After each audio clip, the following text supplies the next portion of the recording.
Coruscant est l'une des planètes les plus importantes de Star Wars, tant dans le canon que dans Legends. Bien le bonsoir, mesdames et messieurs. Nous sommes l'animation de la soirée. Tout au long des films et des émissions de télévision Star Wars, il y a eu un certain nombre de planètes cruciales, y compris le monde natal de Palpatine et Padmé, Naboo et bien sûr Tatooine, l'ancienne maison de Luke Skywalker et Anakin Skywalker. Même compte tenu des nombreuses apparitions de Tatooine dans Star Wars, aucune planète Star Wars n'a peut-être eu plus d'influence sur la galaxie que Coruscant. Coruscant est non seulement connu pour être l'emplacement du Temple Jedi, bien qu'il y ait eu d'autres planètes avec des temples Jedi à l'époque de la Haute République, mais c'était également l'emplacement du Sénat de l'Ancienne République. Pendant les temps sombres, Coruscant devint également le siège du palais impérial, reprenant ce qui était autrefois le Temple Jedi. En plus de toute cette importance, Coruscant a une longue histoire dans Star Wars et continuera à jouer un rôle essentiel dans les prochaines émissions de télévision de Star Wars et dans plusieurs films Star Wars à venir. Dans Legends, on pensait que Coruscant était la planète d'où les humains étaient originaires. Initialement appelés Notrons dans l'histoire des légendes anciennes, Coruscant était la planète natale des Tongs et des Ailes, deux espèces considérées comme les ancêtres des humains dans Legends. Au fil du temps, Coruscant s'est développé et urbanisé et est devenu un élément clé de l'Empire Rakatan, ou l'Empire Infini.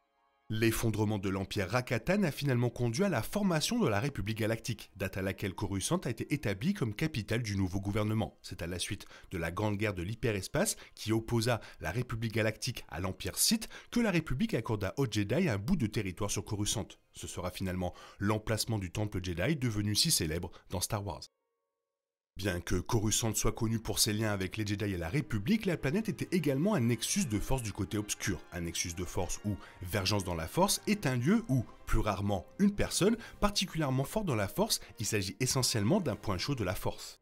Coruscant est l'une des nombreuses planètes de Star Wars particulièrement puissante dans la Force, bien que des histoires canon aient confirmé que, dans le cas de Coruscant, ce pouvoir avait un lien avec l'histoire de la planète avec le côté obscur de la Force. Étonnamment, sous le temple Jedi de Coruscant se trouvait un sanctuaire Sith. Ce sanctuaire Sith avait été construit là parce que c'était l'emplacement de la vengeance de la Force sur Coruscant, un lieu que les Sith avaient revendiqué pour eux-mêmes. Ce sanctuaire est devenu connu sous le nom de Sanctuaire des Profondeurs.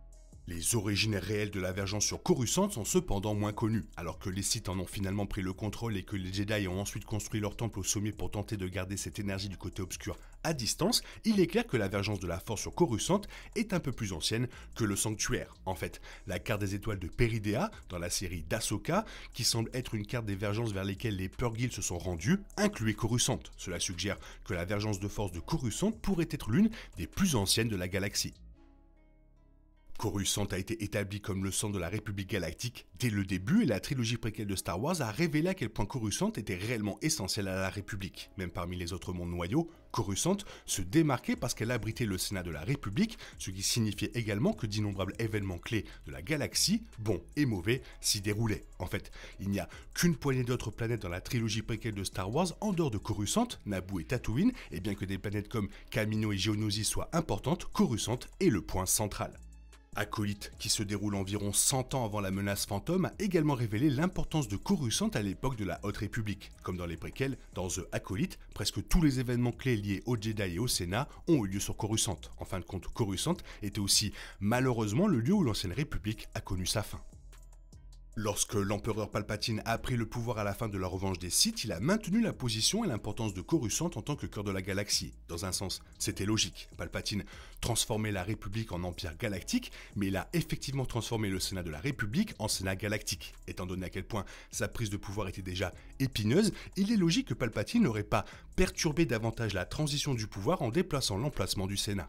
Palpatine a également transformé le Temple Jedi en son palais impérial, ce qui était une dernière insulte et attaque contre les Jedi. Il les anéantissait physiquement et symboliquement. C'était aussi très stratégique. Le Temple Jedi représentait une trop grande menace pour le règne de Palpatine pour être maintenu tel qu'il était. Cela aurait été un rappel de tout ce qu'avaient été les Jedi. Mieux vaut également s'en emparer que simplement le détruire. En revendiquant le temple comme sien, Palpatine indiquait clairement que les Jedi avaient disparu et que l'Empire était le nouvel ordre de la galaxie. La série Ahsoka, qui se déroule entre le retour du Jedi et le réveil de la Force dans la chronologie de Star Wars, a choqué les téléspectateurs en retournant à Coruscant lorsque Hera Syndulla a dû se présenter devant un tribunal de la Nouvelle République composé de plusieurs sénateurs, notamment Mon Mothma. Cela fut une surprise car cela semblait suggérer que Coruscant était à nouveau le centre du gouvernement, maintenant à l'ère de la Nouvelle République. Cela contredisait ce qui avait été établi jusqu'à présent dans Star Wars.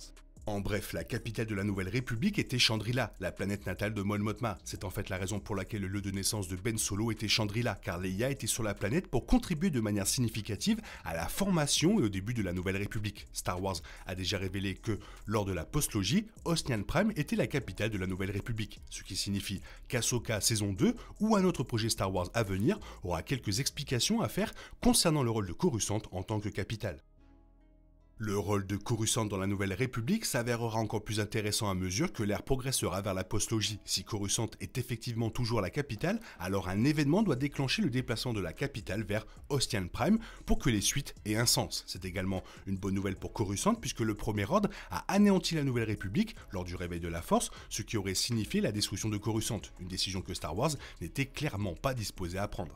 Coruscant a cependant sa propre histoire intéressante de l'ère de la trilogie, ce qui pourrait indiquer ce qui va arriver pour la planète alors que Star Wars continue d'explorer la Nouvelle République dans ses prochains films et émissions. Star Wars a confirmé que Coruscant n'a jamais été conquise par le Premier Ordre, ce qui explique l'absence de la planète dans la postlogie. Star Wars a également révélé qu'au cours de cette période, Coruscant était une plaque tournante pour les syndicats du crime et avait succombé à l'anarchie, ce qui suggère que beaucoup de choses se passent entre Ahsoka et le réveil de la Force.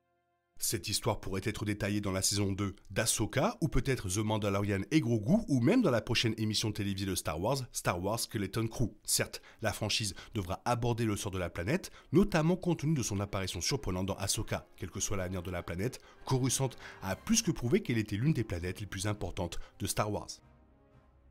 J'ai vraiment hâte de voir ce qui va se passer sur Coruscant et j'espère que Tron sera là pour tout détruire quoi. Toi qu'est-ce que tu en penses? Fais-moi part de ton avis dans la zone commentaire, sinon il est temps pour toi de reprendre le cours normal de ta vie. On se retrouve bientôt pour une nouvelle vidéo. Bisous bisous bye bye, que la force soit avec toi.